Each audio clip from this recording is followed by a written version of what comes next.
और एक और बड़ी खबर है, यह खबर आपको बताएं क्योंकि अब पुतिन की फाइनल वार्निंग ज़ेलेंस्की को लेकर और कैसे अब यूक्रेन को लेकर यूरोप और अमेरिका दोनों आमने सामने आ गए। कैसे नई जो तकरार है वो शुरू हो गई है। खबर क्या है ये आप देखिए। क्रीमिया में यूक्रेन का ड्रोन हमला हुआ है। क्रीमिया में पावर स्टेशन पर ड्रोन हमले का दावा है।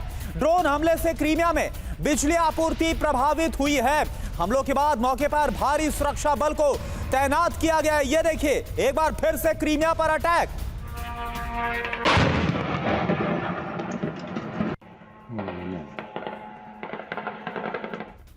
इधर शांति समझौते से पहले ब्लैक सी में अमेरिका एक्टिव हो गया है। ब्लैक सी में मिशन पर है अमेरिकी स्पाई विमान। रूस के रडार और इलेक्ट्रॉनिक सिग्नल की निगरानी हो रही है। ओडेसा पर रूसी हमलों के बीच अमेरिका का मिशन तेज हो गया है। रिकॉन्सिस मिशन से अमेरिका ने तेज की है मॉनिटरिंग। तो आप देखिए एक तरफ अमेरिका 28 सूत्रीय प्लान पर आगे बढ़ रहा और दूसरी तरफ रूस की जासूसी। अब आप देखिए पहली जो मुलाकात हुई थी वो थी ट्रंप और पुतिन की अलास्का में। अलास्का प्रस्ताव का संशोधित वर्जन है ट्रंप की नई शांति योजना।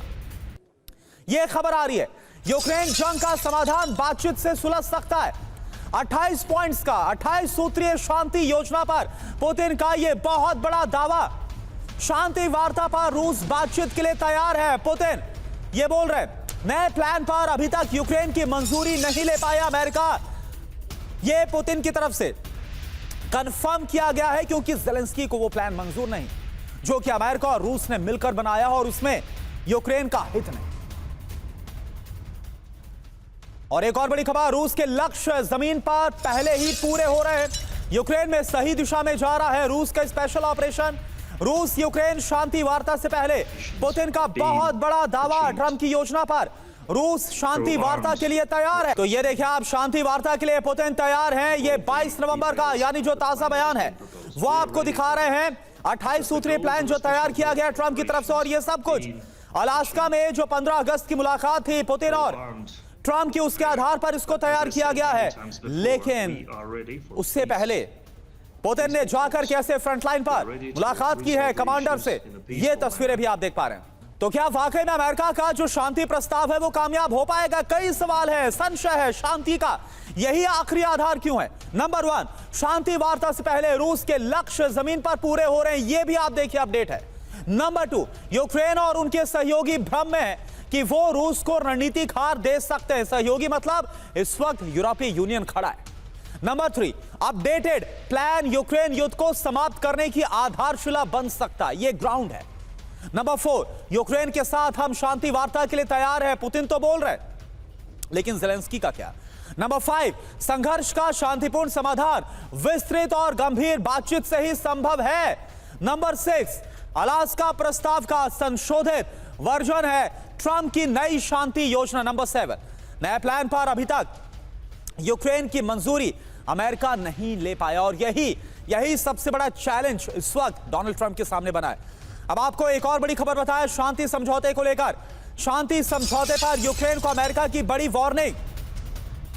सहमति नहीं बनी तो नहीं मिलेगा इंटेलिजेंस शेयरिंग। यूक्रेन को हथियार सप्लाई पर भी लग सकता है ब्रेक, पूरी तरह से रोक। शांति समझौते के लिए यूक्रेन पर अमेरिका का दबाव और सिर्फ एक ऑप्शन छोड़ा है अमेरिका ने कि ज़ेलेंस्की को हां ही बोलना है, सिर्फ यस का ऑप्शन है। और एक और बड़ी खबर, यूरोपीय नेताओं की ज़ेलेंस्की के साथ इमरजेंसी बैठक। साउथ अफ्रीका G20 समिट में कल होगी आपात बैठक में शांति योजना पर संयुक्त रणनीति तय होगी। मर्ज ने इमरजेंसी बैठक के लिए रद्द कर दिया अपने सारे कार्यक्रम। ज़ेलेंस्की की फिलहाल मैक्रो, स्टामर और मर्ज से फोन पर बात हुई है। तो आप देखिए यूरोपीय यूनियन की एक इमरजेंसी बैठक G20 समिट के दौरान, क्योंकि तमाम जो नेता हैं वो जोहान्सबर्ग में मौजूद है। और क्या वाकई में शांति वार्ता को लेकर जिस योजना पर ट्रंप आगे बढ़ रहे हैं वो उस पर कुछ काम हो पाएगा? अमली जामा पहना पाएंगे डोनाल्ड ट्रंप? बड़ा सवाल है। तो ट्रंप की शांति योजना पर आपात बैठक, क्या है खबर? ट्रंप की शांति योजना पर यूरोपीय नेताओं ने बुलाई है इमरजेंसी बैठक। साउथ अफ्रीका के G20 समिट में ज़ेलेंस्की के साथ होगी ये बैठक और यह आपात बैठक है। बैठक के लिए जर्मन चांसलर मर्ज ने अपनी बैठ के तमाम जो कार्यक्रम है वो रद्द कर दिया। आप समझिए, ज़ेलेंस्की अभी तक मैक्रो, स्टामर और मर्ज से फोन पर ही बात कर चुके हैं, लेकिन अब होगी आमने सामने की बैठक। प्रस्ताव की शर्तों पर यूरोप साझा राय बनाने की कोशिश कर रहा है। शांति योजना पर यूक्रेन और यूरोप दोनों की चिंता बढ़ी है। अशोक सज्जनहार सर, लेकिन जिस तरह से यूक्रेन ने कहा है, ज़ेलेंस्की ने बोला है खुले तौर पर कि इसमें सिर्फ और सिर्फ रूस का हित है, हमें क्या मिल रहा है? तो क्या वाकई में यूरोपीय नेता तैयार हो पाएंगे शांति वार्ता को लेकर जो 28 सूत्रीय एजेंडा तैयार किया गया है? देखिए, जो आपने अपनी रिपोर्ट बताई है, बहुत ही अच्छी रिपोर्ट आपने बनाई है और उसमें आपने बिल्कुल ठीक बताया है। जो सभी जो रूस की मांगे हैं वो सभी पूरी तरीके से राष्ट्रपति ट्रंप ने मान ली है और ये उन्होंने राष्ट्रपति ज़ेलेंस्की को एक फेट कंप्ली दे दिया है, एक अल्टीमेटम दे दिया है जो 27 तारीख तक तुम इसे कबूल कर लो, नहीं तो हम तुम्हें हथियार देना बंद कर देंगे, हम तुम्हें इंटेलिजेंस देना बंद कर देंगे। राष्ट्रपति ज़ेलेंस्की के लिए बहुत ही चिंता की भी ये बात है, बहुत ही दुविधा में है, डायलेमा में है, बहुत मुश्किल में पड़े हैं। उन्होंने कहा है हमारे सामने दो विकल्प हैं, या तो हम अपना आत्मसम्मान, स्वाभिमान उसको हम खत्म कर दें, मतलब बिल्कुल जो भी डॉटेड लाइन है उसके ऊपर दस्तखत कर दें, या अपना एक जो बहुत अच्छा पुराना मित्र है उसको हम खो दें, मतलब अमेरिका को। तो बहुत मुश्किल है और इसीलिए वो अपने सभी उन्हीं सहयोगियों से बात कर रहे हैं यूरोप में, क्योंकि यूरोप के सभी सहयोगी करीब करीब, खाली एक दो को छोड़कर, हंगरी को छोड़कर या किसी और को, सभी जो यूक्रेन का पोजीशन है उस पर वो उनके साथ सहमत हैं।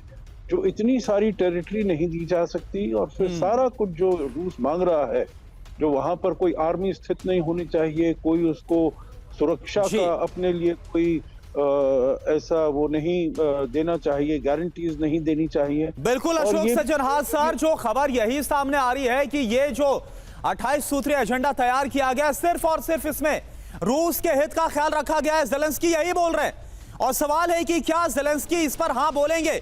यूक्रेन से लग्जमबर्ग जितना इलाका रूस को देने का सुझाव है। एक और बड़ी खबर, यूक्रेन से 2300 वर्ग किलोमीटर क्षेत्र रूस को सौंपने का प्रस्ताव है। कहां तो जब 2022 में इस युद्ध की शुरुआत हुई थी, तब ज़ेलेंस्की ऐलान कर रहे थे, कस्में खा रहे थे कि वो क्रीमिया को वापस लेंगे।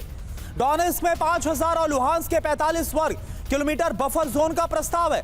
बफर जोन के बदले खार्किव, सुमी के कुछ हिस्सों से पीछे रूस हटेगा, यह प्रस्ताव में रॉयटर्स ने प्रस्तावित क्षेत्रीय बदलाव का नक्शा जारी किया है। तो ट्रंप की शांति योजना वाकई में यह समझौता है या फिर यूक्रेन का सरेंडर होगा, जो कि आत्मसम्मान के साथ एक तरह से देखा जाएगा कि ज़ेलेंस्की क्या करते हैं। ट्रंप की शांति योजना पर यूक्रेन को बड़ा भूभाग रूस को देना होगा, यह है इसमें। रूस को लग्जमबर्ग के बराबर, यानी कि आप देखिए कितना बड़ा इलाका, 2300 वर्ग किलोमीटर क्षेत्र देना होगा। डोनेट्स्क के करीब 5000 वर्ग किलोमीटर को बफर जोन बना दिया जाएगा, यानी यहां पर भी यूक्रेन का कोई हक नहीं। रॉयटर्स ने इन विवादित क्षेत्रों का विस्तृत नक्शा जारी कर दिया है। रूसी सीमा से सटे लुहांस्क के 45 वर्ग किलोमीटर के हिस्से में भी बफर जोन तैयार किया जाएगा। बदले में रूस खार्किव में 2000 और सुमी में 300 वर्ग किलोमीटर से पीछे हटेगा, ये छोटा इलाका है। अब एक और बड़ी खबर अभी की है, रूस का ओडेसा पर बहुत बड़ा हमला। हम शांति वार्ता को लेकर चर्चा कर ही रहे थे कि यह खबर आ गई है। रूस ने किया है ओडेसा पर, पोर्ट सिटी ओडेसा पर यह हमला। ट्रंप के शांति डील से पहले रूस का यह बड़ा अटैक है। रूस ने एक साथ 50 से ज्यादा ड्रोन से अटैक किया ओडेसा में। दर्जनों इमारतों से टकराई है रूसी ड्रोन। ये देखिए आप, कई जगह ड्रोन टक्कर के बाद भीषण धमाका हुआ है। तो ये तस्वीरें सामने हैं आपके। एक तरह से रूस दबाव बना रहा है ज़ेलेंस्की पर।